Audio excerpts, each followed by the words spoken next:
আমাদের দেশের যারা শাসক ছিল না, বঙ্গবন্ধু শেখ মুজিবুর রহমান, শহীদ প্রেসিডেন্ট জিয়াউর রহমান, খালেদা জিয়া, হুসাইন মোহাম্মদ এরশাদ, শেখ হাসিনা, তারা ইসলামের জন্য, ধর্মের জন্য যে যে কাজগুলো করেছেন, আমরা তাদেরকে সেই জায়গাগুলোতে স্মরণ করি কি করি না?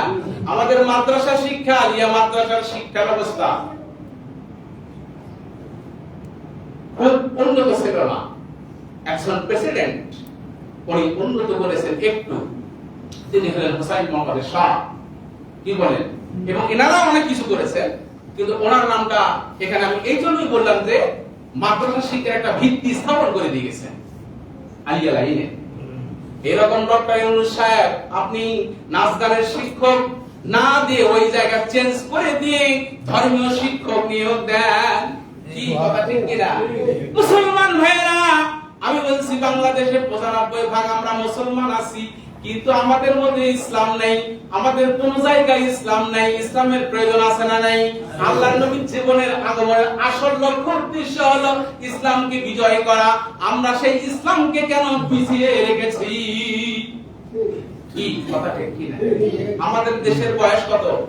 53 থেকে 54 বছর। আমাদের দেশের বয়স 54 বছর। এই 54 বছরে অনেক সরকার আসছে, আসে না নাই? আসে নাই? কথা বলতে হবে, আসছে।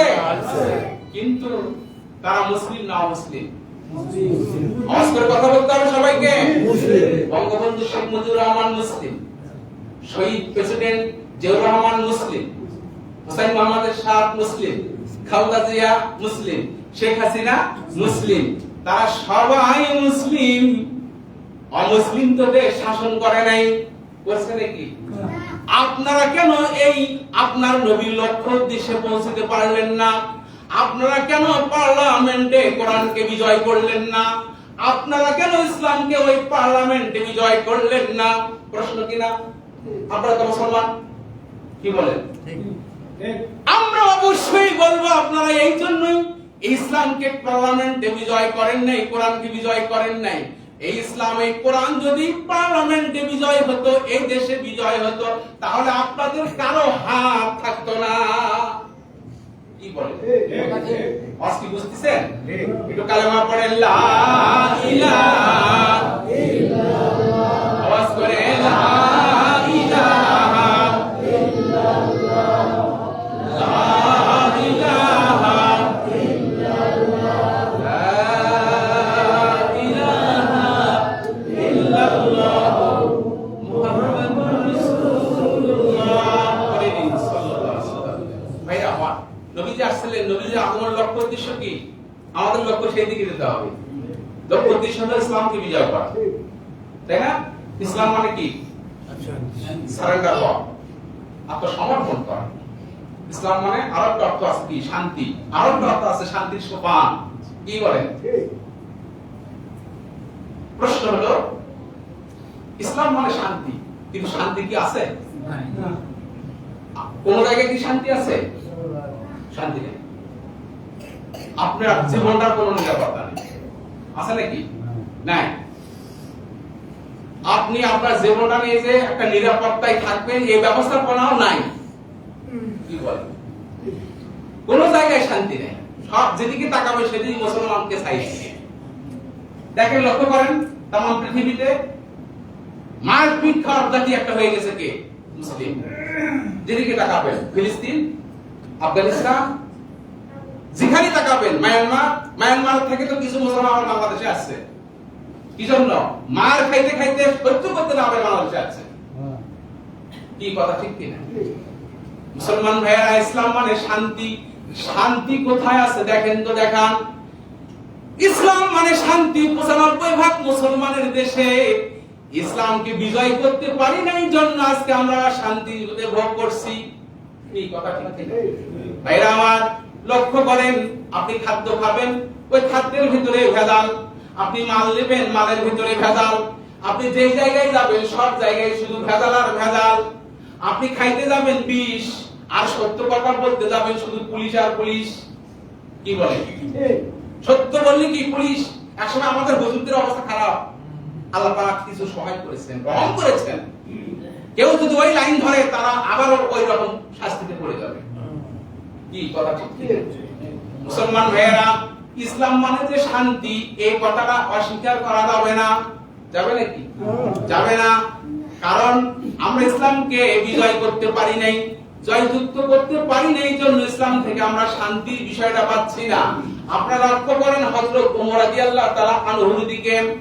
হযরত ওমর রাদিয়াল্লাহু তাআলা আনহু তার শাসন আমলে গাছতলায় একাই শুয়েছিলেন, একটা বডিগার্ডও তার লাগে নাই কোনোদিন। লাগছে নাকি? একটা বডিগার্ড লাগে নাই। কেন?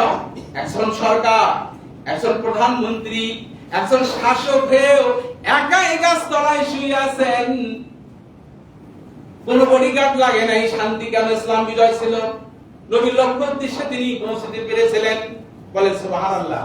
কিন্তু আমাদের দেশের দিকে লক্ষ্য করেন, আমাদের দেশে একজন এমপি, আমার পীরগঞ্জ থানার কথা বলি, একজন এমপি যদি ঢাকা থেকে তার নিজ জন্মভূমি পীরগঞ্জে আসতে চায়, কমপক্ষে 2 গাড়ি পুলিশ ছাড়া আসতে পারে না। কি বলে? একজন প্রতিমন্ত্রী যদি আসে সামনে পিছনে কমপক্ষে 5-10 গাড়ি।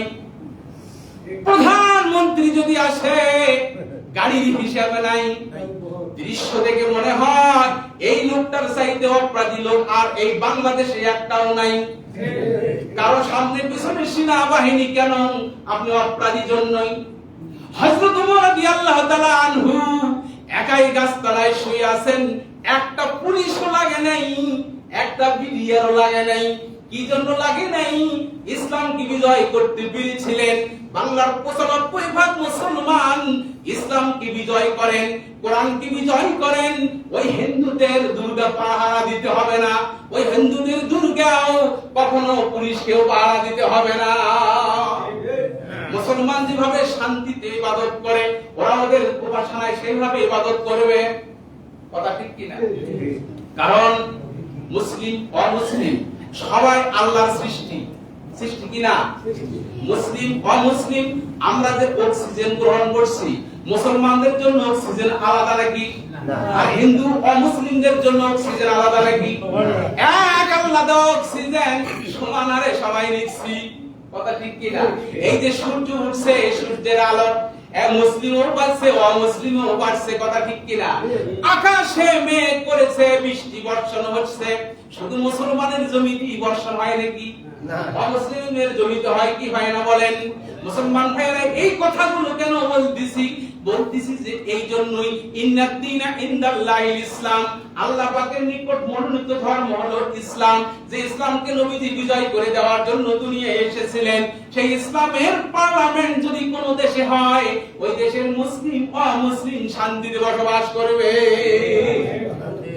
একটু কালেমা পড়ে লা ইলাহা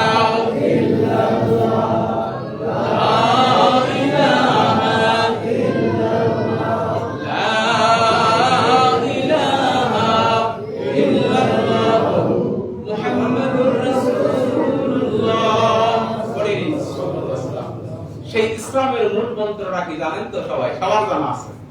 মূল মন্ত্রটা আমার সাথে পড়েন একটু। লা ইলাহা ইল্লাল্লাহ মুহাম্মাদুর রাসূলুল্লাহ। এটা ইসলামের মূল মন্ত্র। এটা পড়লাম, এটা তেলাওয়াত করলাম, মুসলমান হয়ে গেলাম, তাই না?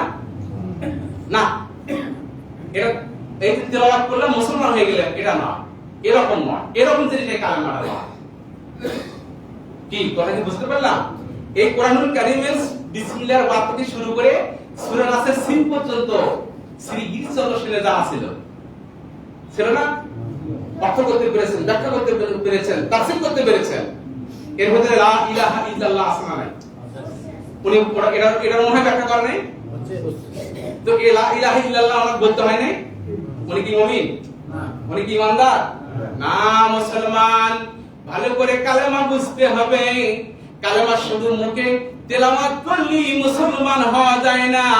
কালেমার ভিতরে আপনাকে প্রবেশ করা লাগবে। কালেমা অনুযায়ী আপনার জীবন গঠিত হবে।